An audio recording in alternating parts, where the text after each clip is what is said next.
Good morning বন্ধুরা, নতুন একটা সকাল তোমাদের সঙ্গে শেয়ার করতে চলেছি। আর সকাল থেকে যতক্ষণ পারবো ততক্ষণ তোমাদের সঙ্গে শেয়ার করব।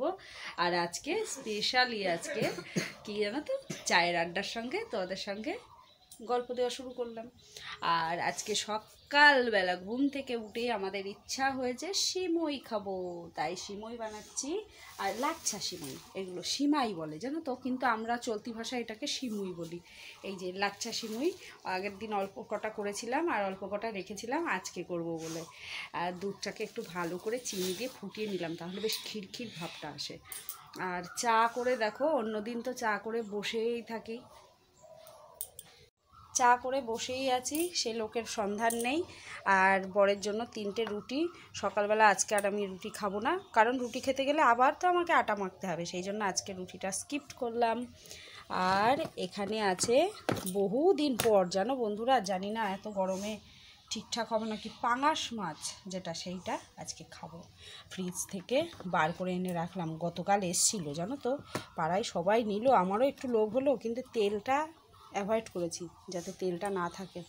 আর গতকাল রাতে কিছুটা বাসন মেজে রেখেছিলাম, আর আজকে কিছুটা মাজলাম, সেটাই এখন গামলা ফাঁকা করছি। আর যেটা সকাল সকাল একটা খুব বুড়ি খবর, সেটা হলো কালকে আমার মেয়ে সাইকেল চালাতে গিয়ে পড়ে গেছে। দেখেছো পাটার অবস্থা। আজকে আমাদের কোথায় যাওয়ার কথা ছিল? দিদিদের বাড়ি, কিন্তু বোধহয় হবে না, তাই না? মেয়েটার তো এই হয়েছেই, আবার মেয়েটার খুব ঠান্ডা লেগেছে, ছেলেটার আমার একটা গাল ফোলা কমেছে তো আর একটা গাল ফুলেছে। ও বাবা আমার, লক্ষ্মী বাবা আমার, এই দেখো, দেখেছো তো, এই জায়গাটা টুপলা হয়ে রয়েছে বাবা। আমার ছেলেটা এতদিন পর কালকে একটু ওড়না বেঁধে শুয়েছিল, তাও রাতে সরে সরে যায়, তাই না বাবা? তোমারও সরে গিয়েছিল, সারা রাত দিয়েছি। আর রাতে একখানা ধুম করে একটা বাড়ি মেরেছিলাম, আর দেখি ঘুমের ঘরে বনু কাঁদছে উ করে, আবার একটু আদর করলাম। আর আজকে অন্য দিন তো, এই দুদিন ধরে তোমাদের সঙ্গে সকালে শেয়ার করছি না কেন বলো তো, দেখো ভাতের হাঁড়ি দেখাচ্ছি ঘুম থেকে উঠে, কিন্তু লক্ষ্মী জিনিস দেখালে কোনো সমস্যা নেই। শেয়ার করিনি তার কারণ দুদিন হচ্ছে কাঠের উনুনে একভাবে রান্না হচ্ছিল, তাই আজকে ভাতটা হবে কাঠের উনুনে, তারপর যদি সময় থাকে হাতে তখন দেখা যাবে। আর আমি হাঁড়ির নিচে না বেশিরভাগই তোমার মাটি দিই না, মাটিটা দিলে তাড়াতাড়ি ওঠে, কিন্তু অত সময় নেই, বড্ড কুড়ে মানুষ, তাই না? চলো হ্যাঁ, এবার এটার মধ্যে সিমাইটা দিয়ে দিই, অনেকক্ষণ ফুটেছে।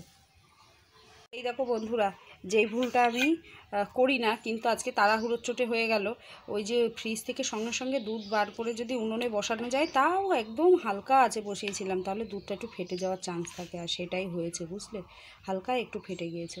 এই যে চলো, তবু খেতে ভালো লাগে। আজ সকাল সকালই টাইম কলে জল চলে এসেছে, আর আজকে জলটা দেখেছো বন্ধুরা একটু পরিষ্কার। আমাকে অনেকে কমেন্ট করে বলেছো যে 2-3 দিন পর পরিষ্কার হবে, সত্যিই তাই পরিষ্কার হয়েছে আজকে। আর পরিষ্কার হওয়া মাত্রই কাচাকুচো শুরু করে দিয়েছি, আর আমি এইখানেই সব ভিজিয়ে দিলাম, কিন্তু কেচেছি সোলারে। আর যে ওই যে সোলার কেন কেচেছি, ওখানে কেউ মানে খাওয়া যায় না জলটা, বুঝলে তো, সেই জন্য। আর এই যে এই ব্যাগটা দিয়েই শুরু করলাম, পুরী থেকে এনেছিলাম ব্যাগটা, এটা হচ্ছে আগে ভালো করে কেচে তুলে রাখি, না হলে জামাটা আমার রং যদি লেগে যায়, সেই জন্য। চলো একবারে প্রতিদিন ধুই তো সুবিধা হয়। দেখো বন্ধুরা, আমার ঘর তো সব গোছানো রেডি, এমনকি মোছা রেডি। আর এই দেখো জানলা দিয়ে আমার বাইরের লুকটাই দেখো, দাঁড়াও তোমাদেরকে দেখাই, হ্যাঁ, ফুলগুলো কেমন লাগছে দেখতে। এই দেখো, দেখেছ, একদম ঝা চকচকে রোদ্দুরে, সাদা ফুরফুরে। আজকে ওই যে সর্ষেটা রোদ্দুরে দিয়েছিলাম সেদিন, আজকে তেল করে এনেছে। সব গোছানো রেডি, নোংরা করাও রেডি, হ্যাঁ। আর এই দেখো বন্ধুরা, আজকে সকাল সকাল সব কেচে নেড়ে দিয়েছি। টাইম কলে জল এসেছিলো, আধা ঘন্টা জল ছিল, তাতে সব এক্সট্রা কাজ করেছি, আর তারপরে একটু সোলারে গিয়ে কেচে নিয়ে আসলাম। আর এই সামনেগুলো সব জল দিয়ে, পুরো জল দিয়ে একদম ভর্তি করে দিয়েছিলাম, দেখো সব শুকিয়ে গিয়েছে। আর এই দেখো মিমিক্রি করছে আমার এই যে দুষ্টু মেয়ে, একটা খুড়িমা, আমার একটা খুড়িমা। চলো, আর আমাকে দেখাচ্ছি না আমার যা অবস্থা এখন। চলো এবার রান্নাঘরে ভাত বসিয়ে এসছি, জানো তো। এই দেখো বন্ধুরা, আমি চান স্নান সেরে চলে এসেছি, আর আমার পুজো দেওয়া কমপ্লিট। ছেলে মেয়ে ইয়ে করবে, স্নান করে উঠে ঠাকুরের প্রসাদটা নামিয়ে দেবে, অতটা টাইম নেই হাতে, বুঝলে? এখন 10টা বাজতে 5 মিনিট বাকি। আমাকে তো এক্ষুনি রান্নাবাড়ি রেডি করতে হবে, তাই ভাবছি যে এই কটা ডিম আনতে দিয়েছিলাম, ডিমগুলো সাজিয়ে এর মধ্যে তুলে রাখি, তুলে রেখে যে কটা লাগবে ট্রেটা নিয়ে ওই ঘরে চলে যাবে। আর এই দেখো আজ 3 দিন আগে তরমুজটা এনে রেখেছিল, ফ্রিজেই পড়ে আছে, এ আমাকেই খেতে হবে। আর এই যে টমেটোতে রিঙ্কেলস এসে গেছে, বুঝলে? আর এই বেগুনটা আজ মনে হয় 1 মাস ধরে ফ্রিজে রয়েছে, কিচ্ছু হয়নি। রাঙা আলু দিয়ে, বেগুন দিয়ে, আর এই সজনের ডাঁটা দিয়ে, আলু দিয়ে, পোস্ত দিয়ে একটা তরকারি করব। মোটামুটি এত সবজি ছিল ঘরে, আমি ঠিক করেছি আগে সব সবজি শেষ হবে, তারপর আবার সবজি আনবো, তার আগে সবজি আনবো। কথায় কথায় সব ডিম সাজিয়ে ফেলছি, বুঝেছ? 3টে ডিম, তাই না? ডিমগুলো জায়গায় রাখতে পারলে তাহলে অনেকটা শান্তি হয়।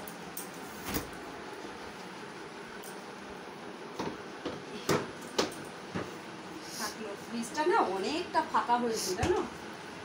আরেকটু পরিষ্কার করব। আর এই যে এই ব্যাগগুলো তো তোমরা জানোই, আমার কিনে এত সুবিধা হয়েছে, সবজি এত টাটকা থাকছে, আর এগুলো খাওয়া যাবে না, ফেলে দেবো। চলো বন্ধুরা, আর কটা এলাচের দানা ছিল এই ঘরে, নিয়ে গেলাম, একদম ওই ঘরে নেই। একটু তরকারিতে ফোড়ন দিলেও খেতে ভালো লাগে। আর একটু দেরি করবো না, এইগুলো এখানেই থাক, এসে নাড়ছি। এই দেখো বন্ধুরা, তাড়াহুড়ো করে রান্না করতে এসে আমার রান্না মোটামুটি কমপ্লিট। রান্না বলতে এই তরকারিটা পোস্ত বাটা দিয়ে, ডাঁটা দিয়ে, দেখলেই তো। ও তোমরা দেখো নি, তাই না? কাটাটা আসলে এত তাড়াহুড়ো করে বসিয়েছি। যাই হোক, ডাঁটা দিয়ে, মিষ্টি কুমড়ো, মিষ্টি আলু দিয়ে, এমনি আলু দিয়ে, তারপর বেগুন দিয়ে সুন্দর করে একটা তরকারি করলাম, পোস্ত বাটা আর লঙ্কা বাটা দিয়ে। এই তরকারিটা খেতে খুব স্বাদ হয়, জানো তো? আর এরকম ঝোলঝোলই রাখবো, সকালবেলা খাবে তো, সেই জন্য। আমার সবচেয়ে প্রিয় রান্না এখন হতে চলেছে আদা, পেঁয়াজ, রসুন, একটু লাল লঙ্কার গুঁড়ো সব একসঙ্গে, তারপর কাঁচা লঙ্কা সব একসঙ্গে মিক্সিতে বেটে একবারে দিয়ে মাংসর মতো করে রান্না করলাম। আর মাছটা যে কী অসাধারণ ছিল বন্ধুরা, একটুও মাছে তেল ছিল না। তেল ছাড়া নিয়েছিলাম যদিও, তবু তো একটু থাকে, একটু ছিল না। উপরের যে ছালটা সেটাই যায় একটু তেল। খেয়ে কোনো অসুবিধাও হয়নি কারোর। আমি তো ভয়ে ভয়ে রান্না করছিলাম যে বরের কোনো অসুবিধা হবে নাকি। যাই হোক, কিছু অসুবিধা হয়নি। আর এই যে ভেজে রেখে দিয়েছি মুড়ো যেটা দিয়েছে সেটাও বেশ কাট, খেতে বেশ ভালো লাগে। আমাদের বাড়িতে তো আমার বরটা খুব ভালো খেত মুড়োটা, কিন্তু ভয়ে ভয়ে খায় এখন। বাবা, অফিসের খানিকটা কাজ সারলাম। ওই দেখো ছাগল খেয়ে নিল শিগগিরই। বাবা, ছাগল তারা, বাবা কারি পাতার গাছটা খেয়ে নিল।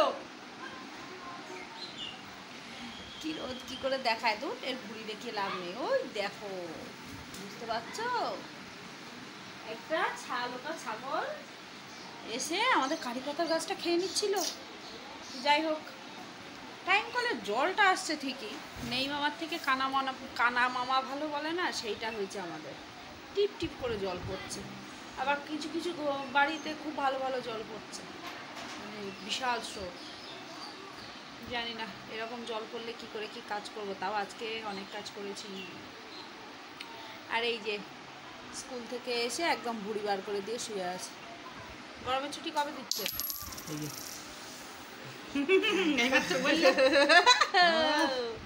বললো যে 2 টাকা, 2 টাকার পাবলিক আমি। এটা কোথায় যাবে বলো তো? ভান্ডারে যাবে। তোমরা এরকম নেও নাকি কেউ? পকেটের সন্ধানে, পকেটে কিন্তু হাত দিই না কোনো দিন। হাত দিই পকেটে, কোনো দিন আমি পকেটে কোনো দিন হাত দিই না, কিন্তু পড়ে গেলে সেটা আমার, এটা আমার 14 বছরের কি বলবো অধিকার, তাই তো? এটা কোনো বন্ধুদের বলো ভালো করে। 14 বছরের কি ও তো পয়সা দিয়েই আগে মুখ খুলে দেবো, তালা খুলে দেবো, পয়সা দিয়ে তালা খুলে দেবো। চলো বন্ধুরা, আমরা এরকমই আড্ডা দিতে থাকি, জানো তো, একসঙ্গে সবাই যখন থাকি। ছেলে এখন, আজকে ওরা স্কুলে যায়নি, শরীরটা যেহেতু খারাপ সেই জন্য কেউ স্কুলে যায়নি, দুজনা দুটো নিয়ে ব্যস্ত। আর আমরা আর বুড়ো বুড়ি কী করবো, এখানে বসে বসে আড্ডা মারছি। এই 2 টাকায় সময়তে পাওয়া যায় না বাবা। এখন ভাত খাবো, আর এখন ঘড়ির কাঁটা কটা বাজে? 1:40। 1:40 বাজে। আজকেও কলার পাতায় খাবো, আমার ভাসুর কলার পাতা এনেছে মাঠ থেকে, ওখান থেকেই ছিঁড়ে ছিঁড়ে নিয়ে ভাত খাই প্রতিদিন, আজকেও খাবো। চল। ও আর হ্যাঁ বন্ধুরা, এই দেখো আজকে আমি গতকাল রাতে এই সব মিট কেসগুলো সব পরিষ্কার করেছি। এখানে সব থালা ঘটি বাটি ছিল, সব সরিয়ে ফেলে দিয়েছি, দিয়ে সব মানে পুরো পরিষ্কার, শোকেস টোকেস সব পরিষ্কার করেছি, ঝুল টুল ঝেড়ে বেশ ভালো করে। শুক্রবার ছিল যেহেতু, আর আমি শুক্রবার প্রতিদিন প্রতি সপ্তাহে শুক্রবারটায় আমি ঝুল ঝাড়ি, কারণ ওই দিনটাই আমার সারা সপ্তাহের মধ্যে একটা ভালো দিন। তাছাড়া কোনো দিনই আমার কাছে ভালো হয় না। শনিবার পরে নয়তো ছেলের জন্মবার, নয়তো মেয়ের জন্মবার, নয়তো বরের জন্মবার, নয়তো আমার কাজ, শুক্রবারটা একটু ফাঁকা থাকে। তাহলে চল ডান হাতের কাজ ছাড়বো আজকে, একটু খাওয়ার প্রতি আজকে একটু আগ্রহ বেশি, জানো তো। আজ আমার পাঙাশ। হায় ভগবান, দেখো শাটারটা যেই তুললাম, আর এই দেখো এই জায়গাটায় এই রকমভাবে মনে হচ্ছে একটা বন জঙ্গল, এইভাবে দোকানের সামনেটা নোংরা হয়ে গেল। এই প্রতিদিন এই একই নিয়মে হয়েছে, জানি পাখিগুলো কি ভাবছে। যাই হোক, চলো আর কি করব, ঝাড় দিয়ে ফেলি।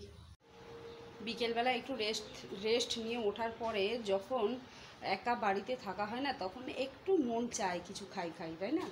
আর সেটাই করতে গিয়েছি যথারীতি, বুঝলে তো। কাজ আমার চোখের সামনে হাঁ করে তাকিয়ে রয়েছে, তার আগে তো দেখলেই যে ঘরটার কি অবস্থা করে রেখেছে। যাই হোক, ওই দিকটা পরিষ্কার করে এই দেখো বেশ ঝাড়ঝুড় দিয়ে পরিষ্কার করে আসলাম। এবার একটু জল ঢালবো। আর ওই যে বললাম একটু খাই করে মনটা, সেই জন্য ভরপেট, এখনও দুপুরের খাবার হজম হয়নি, তবু মনে হচ্ছে কিছু খাই। তাই বলে তরমুজটা ফ্রিজ থেকে বার করতে গেছি, জানো তো। আর গিয়ে দেখি কেমন একটা নোনতা ভাব হয়ে গেছে, খাওয়া যাবে না কোনো রকম। একটুখানি মুখে উপর দিয়ে খেলাম। বাড়ির মেয়েরা তো ডাস্টবিন ফেলতে মায়া করে, যাই হোক ফ্রিজে রেখেছি, তাও থাকলো না। সেই জন্য খাবারটা আর কাউকে দেবো না, ফেলেই দেবো। আর এবার এই যে এইগুলো এখন গোছাবো মোটামুটি। এই ব্যাগটা না বন্ধুরা আজকে কেচে দিয়েছিলাম, জানো তো। এই ব্যাগটা ফেলে দিচ্ছিলাম, তারপরে ভাবছি না এখনও ভালো আছে, জানো তো। কিন্তু এই যে এই ডানটাটা যেন দেখে মনে হয় কী নোংরা, কিন্তু এটা নোংরা না, কালারটাই এরকম। মানে এর যে কভারটা এত পাতলা, মনে হবে কি যে কী নোংরা, কিন্তু নোংরা না। দেখো ব্যাগটা বেশ সুন্দর না, পুরী থেকে নিয়ে এসেছিলাম। চলো ঘর দোরগুলো আগে গুছিয়ে নিই। রান্নাঘরে এত বাসন আমার জন্য ওয়েট করে আছে, সেই বাসনগুলোকে মাজবো। বর আগে আসুক, ও একটু বাইরে গেছে। আর গামলার মধ্যে খানিকটা জল ওর মধ্যে ভরেই রেখে দিয়েছি, ফুল গাছগুলোই দেবো বলে। ফুল গাছগুলো সকালবেলা জল দিইনি। সকালবেলা জল দেবো কি, আসলে বিকেলবেলাটা এত বেশি করে জল দিয়ে রাখছি, সকালবেলা আর জল দিতে হচ্ছে না, বুঝলে। আর ঘরের মধ্যেই জামা কাপড় নাড়লে ছোট্ট জিনিসগুলো যেগুলো বাইরে নাড়া যায় না, সেগুলো ঘরের মধ্যে নেড়েছি, 2 ঘন্টার মধ্যেই শুকিয়ে গিয়েছে। আর দেখবে একটা জিনিস, আমি কেন বলছি আমি একা। এই দেখো একজন রাগ করে নিচেই শুয়েছে বাবার সঙ্গে, আর মেয়েটা আমার কাছে শুয়েছিল। সব এখন ঘুম হচ্ছে।